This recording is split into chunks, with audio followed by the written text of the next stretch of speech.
The quiet hum of the city was a familiar backdrop for Jonathan Miller, the CEO of Miller Industries. As he stepped out of the elevator and into the underground parking garage, his mind was still on the day's negotiations. The air was cool and still. He approached his sleek black BMW, keys in hand. "Shut up and don't say a word." The command, delivered in a clear, high-pitched voice, cut through the silence like a knife. Jonathan froze, his hand inches from the car door. The voice came from inside his car. His eyes, adjusting to the dim light of the garage, fell on a small figure huddled in the back seat. A young black girl, maybe 7 years old, her wide eyes reflecting pure, unadulterated fear. "They're listening," she whispered, her voice barely a breath. She pointed a small, trembling finger toward the corporate building behind him. "Your partner and his blonde wife. They said you'd be here now." Jonathan was a man in his early 50s, a self-made millionaire who had built his empire from the ground up. He had navigated cutthroat boardrooms and outsmarted cunning competitors. Yet, nothing in his experience prepared him for this moment. He slowly, deliberately, slid into the driver's seat, his movements careful and quiet. "How did you get into my car?" he asked, his voice low. "The cleaning lady left it open when she left.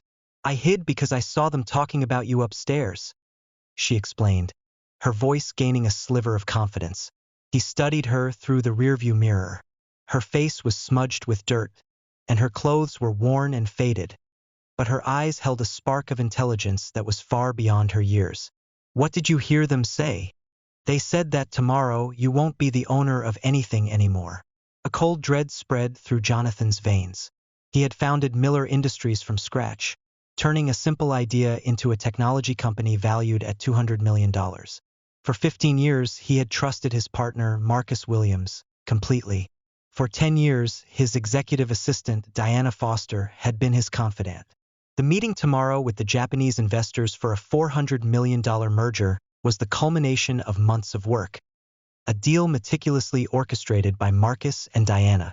The girl's words felt like an impossible truth. "What else did you hear?" he asked, his voice carefully neutral as he pretended to fiddle with his cell phone, his eyes fixed on the 10th floor windows. "That you're very stupid and you're going to sign some papers without reading them properly." She shrank further into her seat. The blonde woman laughed and said that the day after tomorrow, "You'll have to look for another job." A brief pause, and her voice softened. "They said other nasty things about you, but my grandmother always said that children don't repeat bad words."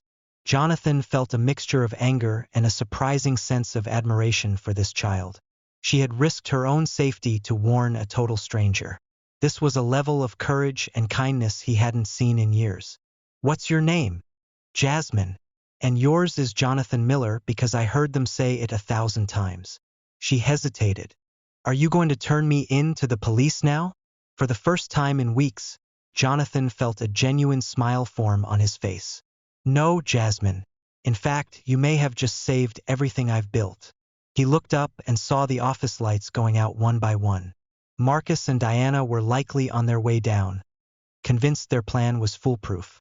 What they didn't know was that a millionaire CEO had just found the most unlikely ally, and that Jasmine, without knowing it, had given him something far more valuable than any business meeting: the time to prepare. As he drove away from the building, Jonathan's mind was already a whirlwind of plans. He knew he couldn't go to the police yet.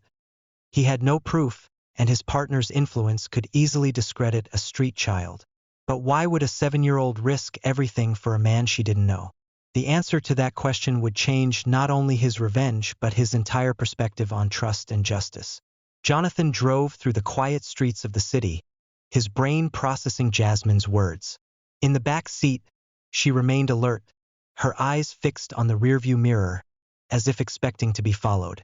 "Did they say anything else?" Jonathan asked, keeping his voice low. Jasmine grimaced in disgust. The blonde woman said, "He trusts them like an obedient little dog, and that tomorrow he'll find out that little dogs sometimes bite their owners." The casual cruelty of that sentence hit Jonathan like a physical blow.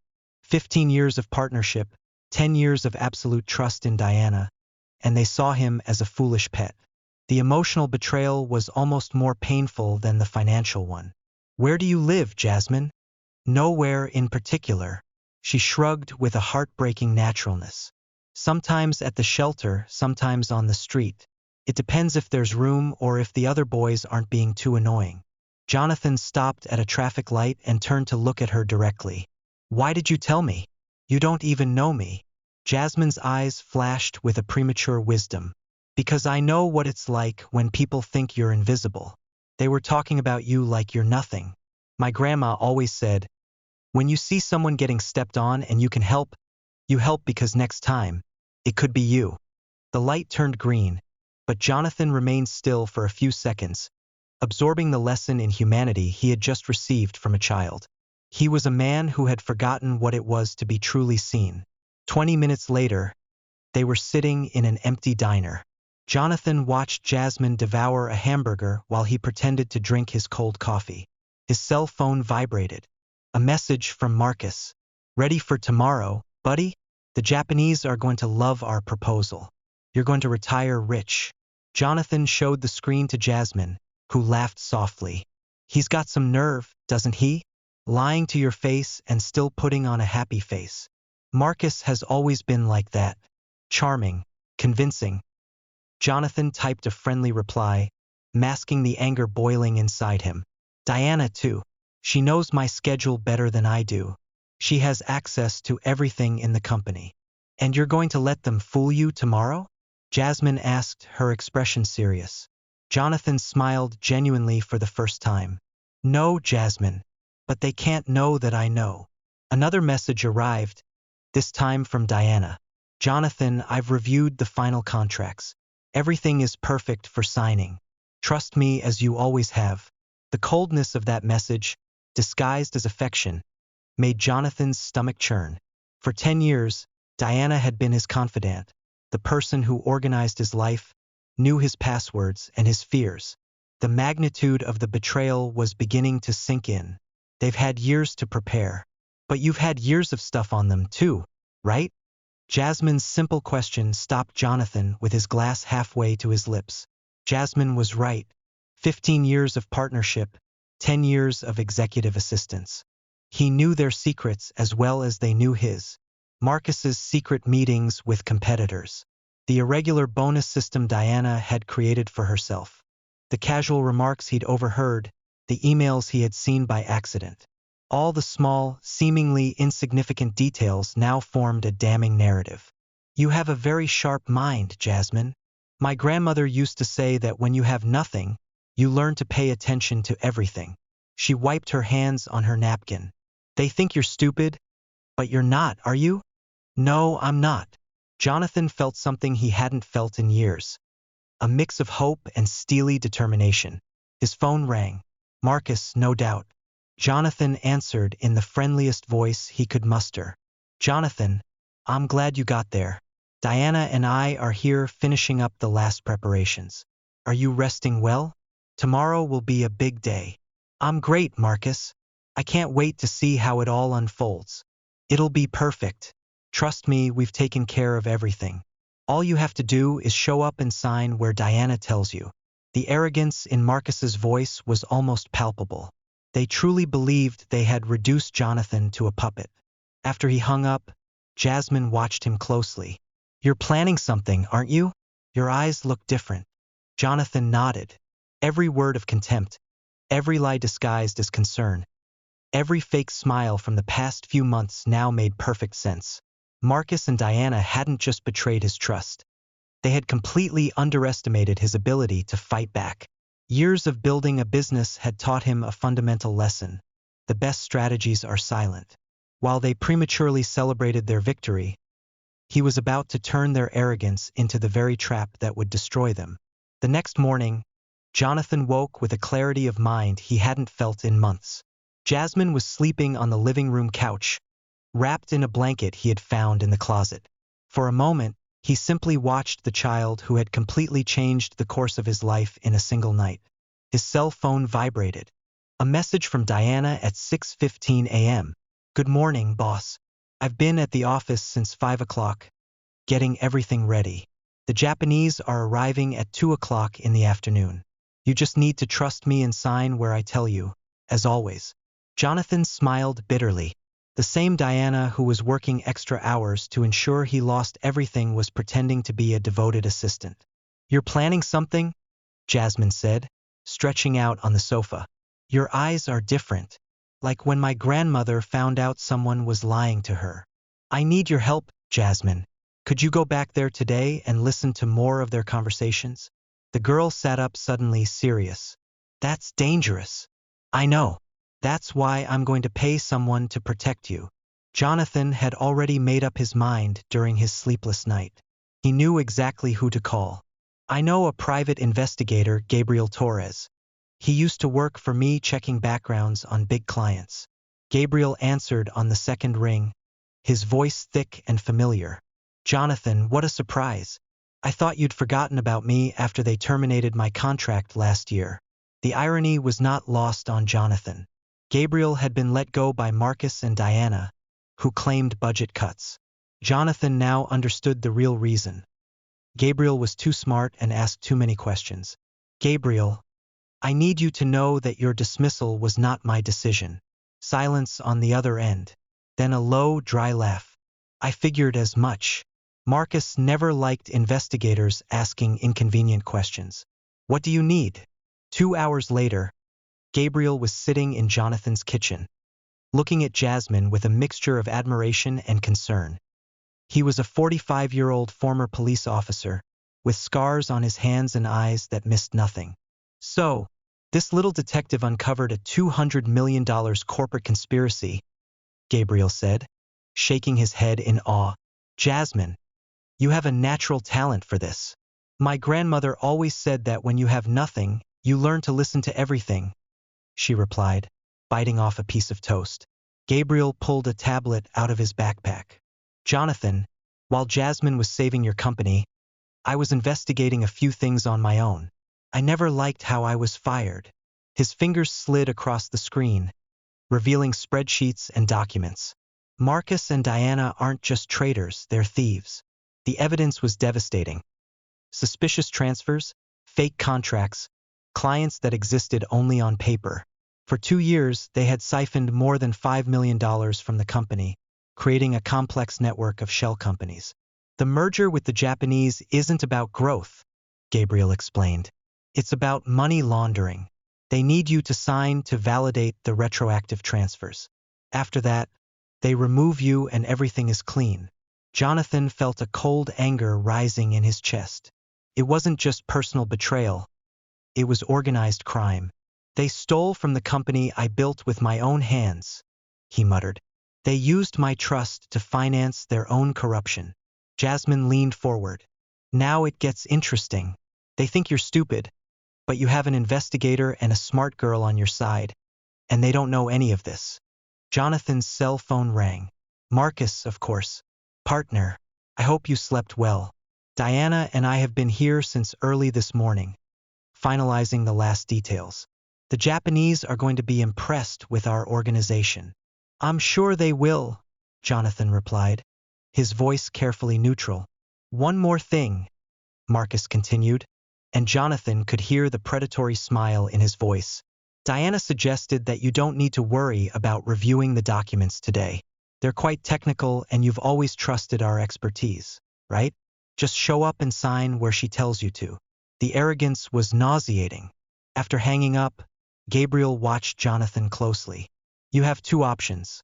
Call the police now and try to prove all this in court, risking that they get away on technicalities, or let them hang themselves. Go to the meeting, but not as the victim they expect. Go as the predator they never imagined you could be. Jasmine clapped her hands excitedly, like in a movie. You pretend you're going to sign, but you already know everything. Gabriel smiled for the first time since he had arrived. Exactly. And while they're celebrating prematurely, you turn them in to the police, red-handed with irrefutable evidence. His phone vibrated again. A message from Diana. Jonathan, you're the best boss a girl could ask for. After today, I'm sure our partnership will last forever. The hypocrisy of that message made Jonathan's stomach churn. Diana wasn't just stealing money. She was reveling in the humiliation she had planned for him. "They think I'm a sentimental idiot," Jonathan said, putting his phone away. "They think my kindness is weakness." Gabriel closed his tablet, his eyes hard. "Then it's time to show them that kindness and strategic intelligence can be a deadly combination." Jasmine jumped off the couch, her eyes shining with determination. "And I can help. I can hide near the meeting room and record everything on your cell phone." For a moment, Jonathan hesitated. She was a 7-year-old child, but then he remembered how she had risked everything to warn him. "All right," he said finally. "But Gabriel keeps an eye on you at all times." Gabriel nodded. "It will be a pleasure to watch those two discover they've underestimated the wrong people." As they planned the final details, Jonathan felt something he hadn't felt in years: the thrill of the chase. Marcus and Diana had spent 2 years building their perfect trap. What they didn't know was that in a few hours, that same trap would close on them with a force that would destroy not only their plans but their entire lives. For 15 years, Jonathan had been the trusted partner, the understanding boss, the man who always saw the best in people. Today, they would discover that there is a much more dangerous side to kindness, the one that awakens when patience finally runs out. At 2 o'clock sharp, Jonathan entered the Miller Industries conference room. The atmosphere was one of quiet, almost reverent anticipation. Marcus and Diana were already there, organizing stacks of documents with the precision of surgeons preparing for a critical operation. "Jonathan!" Marcus stood up with a beaming smile, hugging him like a brother. "Glad you're here. The Japanese are on their way and everything is perfect." Diana approached with a leather briefcase and a motherly smile. "Boss, you just need to sign where I marked with yellow post-its. Trust me, as you always have." Her voice carried that condescending assurance of someone who believes they are dealing with a child. "Sure," Jonathan replied calmly. "But first, I wanted to show you something interesting I found out last night." The door opened, and Gabriel Torres entered the room carrying a box of files, followed by 2 federal police investigators. Marcus and Diana exchanged quick glances, but managed to keep their smiles in place. "Gabriel," Marcus frowned, "I thought you didn't work for us anymore." "I do," Gabriel replied dryly. "Only now I work for the real owner of the company." Jonathan connected his laptop to the projector in the room. "Marcus, Diana, do you remember this conversation?" The screen lit up with detailed spreadsheets showing bank transfers, dates, and amounts. $5,300,000 embezzled in 2 years. Diana's smile faltered for the first time. "Jonathan, what is this? Some kind of joke?" "Joke?" Jonathan clicked to the next screen. Photographs appeared of Marcus entering and leaving offshore banks, signed documents, fake contracts. "You created 17 shell companies to launder the money you stole from me." Marcus stood up abruptly, his mask of charm finally slipping. "Where did you get this? This information is private." "Private?" Jonathan laughed softly. "Marcus, do you really think I built a $200 million company without learning how to protect my own interests?" Diana tried to maintain her composure, but her hands trembled as she held the folder. "Jonathan, you're misunderstanding. These transactions have perfectly legal explanations." Gabriel interrupted, handing an envelope to each of the investigators. "Here are the recordings of the conversations between the 2 of them planning the fraudulent merger." He then placed a second envelope on the table.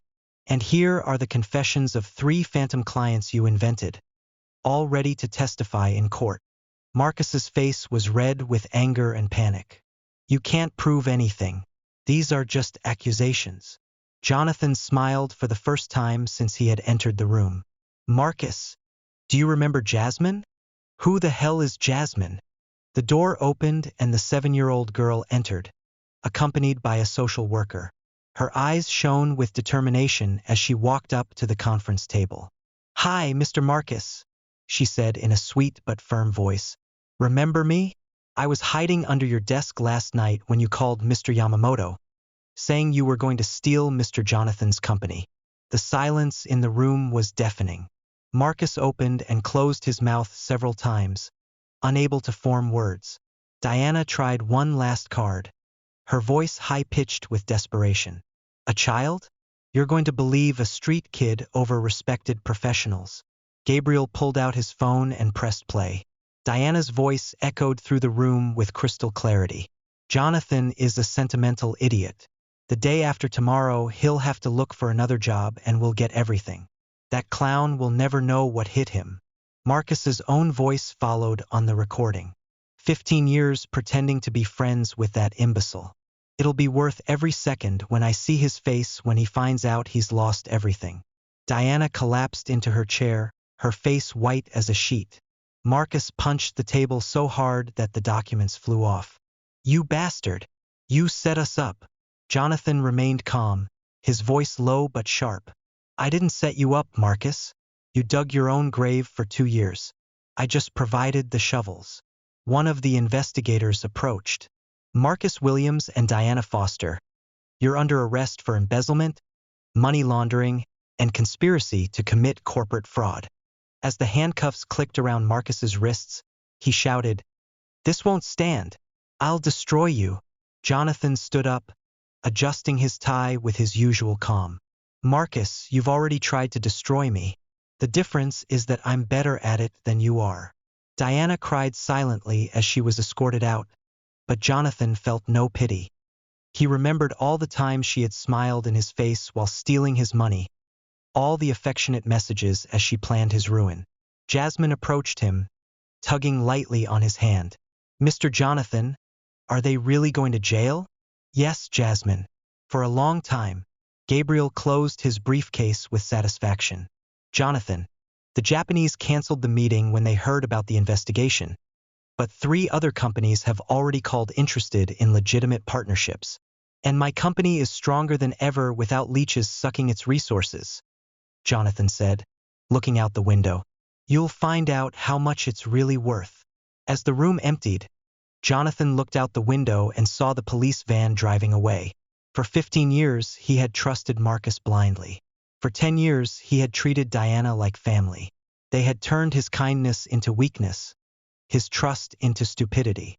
Jasmine remained by his side, watching the same scene. Mr. Jonathan, are you sad? He looked at the girl who had saved everything he had built in his life. No, Jasmine. For the first time in years, I'm at peace. Why? Because I've learned that there are people in the world like you. People who do the right thing even when there's nothing in it for them. Outside, Marcus and Diana realized that their arrogance had cost them not only their careers but their freedom. Inside the room, Jonathan realized that sometimes the greatest gift betrayal can give you is showing you who truly deserves your trust. But one question remained that would change everything. What makes a 7-year-old risk everything to save a stranger? 6 months later, Jonathan was in his new office, much larger than his previous one, watching the city bustle from the 20th floor. Miller Industries had grown 40% since Marcus and Diana's arrest, finally free of the parasites that had been draining its resources. Gabriel knocked on the door, carrying a briefcase and a wide smile. The latest news on our old friends. Marcus sentenced to 12 years in prison. Diana got 8 years. They lost all their assets. Their homes were confiscated to compensate the company. The law firm that represented them refused to continue the case when they found out they tried to bribe witnesses. Jonathan nodded, feeling a quiet satisfaction, but no sense of vengeance. And the other victims? We found 7 more businessmen they defrauded over the last 5 years. All are suing and recovering their losses. Marcus and Diana created a much bigger scheme than we imagined.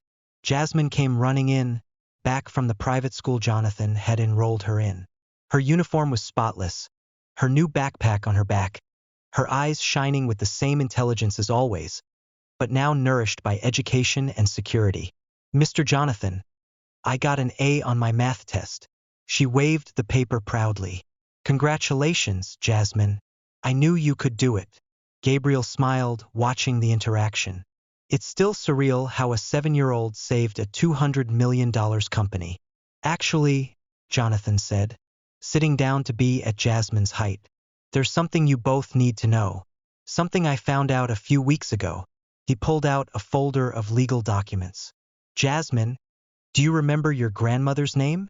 Of course, Josephine Miller. Why? Gabriel raised his eyebrows. Miller like. Jonathan opened the folder, revealing birth certificates, genealogical documents, and old photos. Josephine Miller was my cousin, my father's brother's daughter, whom the family lost contact with over 30 years ago. The silence in the room was absolute.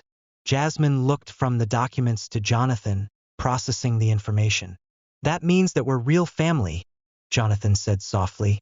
Your grandmother always talked about you to the social workers, about how smart and brave you were. When I started investigating after that night, all the pieces fell into place. Jasmine threw herself into his arms, tears streaming down her face. I knew it. I knew you were different. Grandma always said that family takes care of family. Gabriel cleared his throat, clearly moved. So when she warned you about the conspiracy, it was family protection instinct, Jonathan finished. She didn't consciously know we were related, but something inside her recognized the connection. It was fate. 3 months later, the official adoption ceremony was held in the same courthouse where Marcus and Diana had been convicted. Jasmine, now legally Jasmine Miller, wore a light blue dress and held Jonathan's hand tightly. The judge smiled as he signed the final documents. It's rare to see a story that begins with crime and ends with a family reunited. Later, at the celebratory restaurant, Jasmine looked at Jonathan with that seriousness peculiar to children.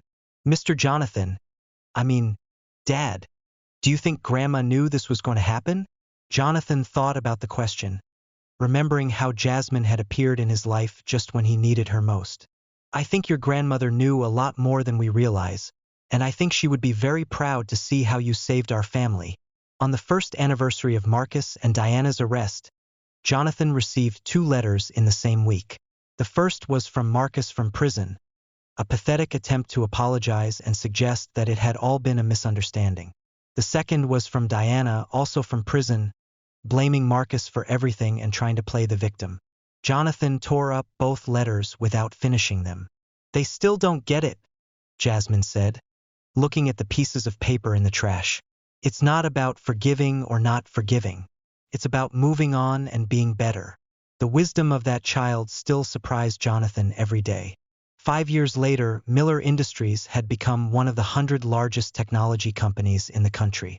Jonathan created a scholarship program for vulnerable children, funding education and housing for more than 200 children annually. Jasmine, now 12, was the honorary president of the program, personally choosing the beneficiaries and mentoring other young people who were going through similar difficulties to those she had faced. Do you know what the best day of my life was? Jasmine asked during the program's anniversary dinner. What was it? The day I got in your car and decided to trust you. Because that day, I wasn't just saving your company, I was saving our family. Jonathan smiled, looking at the girl who had become his daughter and his greatest source of pride. Marcus and Diana had tried to destroy everything he had built, but they had inadvertently given him the greatest gift of his life. The chance to discover that family isn't just blood. It's also courage, loyalty, and unconditional love. He had learned that true revenge isn't destroying those who betray you.